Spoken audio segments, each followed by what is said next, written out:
This video was brought to you by Dollar Shave Club. Get top quality razors delivered to your door starting at just $1 a month. Link below in the description. Skip it up and that up. This is why I love Phil Spencer. He's down to earth. He doesn't pull any punches. He doesn't try to bullshit anybody, at least as much as other corporate people in the industry. And he tells it how it is and doesn't try to pull the wool over his customers' eyes, or his fans' eyes, or fans of the Xbox brand, I should say. So Phil was talking to the guys over at the Inner Circle podcast, and of course they had a lot of questions about the Xbox One. And there's three key things that they brought up and they asked him. And the first one is about, is the Xbox One going to get backwards compatibility? And this is what he responded with. Backwards compatibility is always a hot topic at the turn of the generation, and I get why. Especially on 360, so many people bought so much digital content, and it means a lot that a lot of us are holding on to our 360s. I get the question. I totally respect the question. There's nothing I could say now, but I'll just say I hear you. I definitely hear you, and I'll continue to try to work to build something that can help people out. Then Phil moved on to talk about the infamous cloud, which I'm still not sold on. I know a lot of people are saying that it's, I'm going to use an English phrase here, bollocks, that it's really going to do anything for gaming, but this is what Phil had to say about the cloud. On cloud, and I don't know, people always make fun of me when I say cloud. I need to come up with another word. Just like with dedicated servers and people playing multiplayer. But people don't think of that as cloud because everybody does it, and I get that. But I think I looked at a stat the other day, and I bet it's going to be 34 to 40% of the games live this holidays are going to be using cloud technology that we've put out in some way. And basically, I'm not going to quote everything he said here. He goes on about how more companies are going to be embracing it, more developers are going to be embracing it, and how Titanfall used it, which I still fail to this day to see how it really benefited from it, but okay, whatever. He's not going to sit there and shit on the cloud because, well, he is the head honcho of Xbox, and I'm sure he wants to keep his job, so he had to do some damage control, and he did a little bit there, admittedly. And last, but definitely not least, he talked about DirectX 12, and they asked him, hey, some people are considering this like the saving grace of the Xbox One. Is it really going to make the Xbox One substantially more powerful and give us prettier games? And this is what Phil Spencer responded with. On the DX12 question, I was asked early on by people if DirectX 12 is going to dramatically change the graphics capabilities of Xbox One, and I said it wouldn't. I'm not trying to rain on everybody's parade, but the CPU, GPU, and memory that are on the Xbox One don't change when you go to DX12. Thank you, Phil. DX12 makes it easier to do some of the things that the Xbox One's good at, which will be nice, and you'll see improvement in games that use DirectX 12, but people ask me if it's going to be dramatic, and I think I answered no at the time, and I'll say that same thing again, no. So now let me give you my take on all three things. Backwards compatibility. If they do it, great. If they don't, I don't really care. Like I said many moons ago, I don't care about backwards compatibility. I'll either have the console or I'll just move on and play new games. I don't care if a console is backwards compatible. Even back in the day when the PS2 was fully backwards compatible, I never used it. I don't care about backwards compatibility.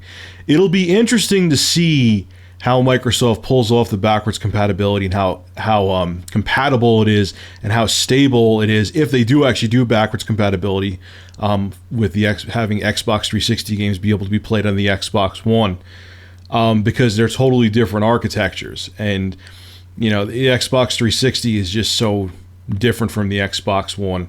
I wonder how games will run. I bet they're going to do like each game, they're going to do like almost like a separate emulator almost for each game. Like they'll have maybe once a month, they'll have like a new batch of games that are now of 360 games that are compatible with the Xbox One. So we'll have to wait and see, okay, with compatibility and see how well it runs. If you're into backwards compatibility, wonderful. I personally can care less, but I know a lot of people who want backwards compatibility for both the PS4 and Xbox One, and they're like chomping at the bit for it, but whatever. We'll wait and see what happens with the Xbox. So with cloud gaming, I've given you my take on cloud gaming before. I still think it's a pile of crap. You know, obviously he's still a corporate guy, and he wants to keep his job as the leader of Xbox, the head honcho of Xbox. But I just don't see how, with how the internet is so broken around the world, where it's funny, I put up a picture because I got a new router for my house, and I put up a picture showing how the speeds increased, and guys from like Australia and stuff like, man, I get download speeds of 3 megabits per second and like upload speeds of like 0.5. I'm envious of you. Like, do you really think like those kind of internet speeds, Phil, are going to allow cloud gaming to be relevant, especially when there's a lot of other spots around the world that are like that too? And hell, the internet in the States is shit compared to some other places. There's other places that would be better off than the US when it comes to cloud gaming. It's too broken. There's some places where the internet's super fast, there's some places where it sucks, so you can't depend on these magical computers in the metaphorical sky.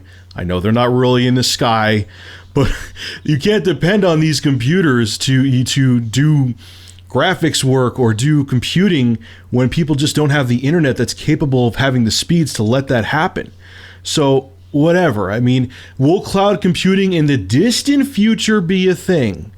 Probably, but I don't see it for this generation of consoles, man. I just don't. The internet is still not where it needs to be for cloud computing to really be something that everyone could utilize. And now let me talk about Phil again addressing DirectX 12.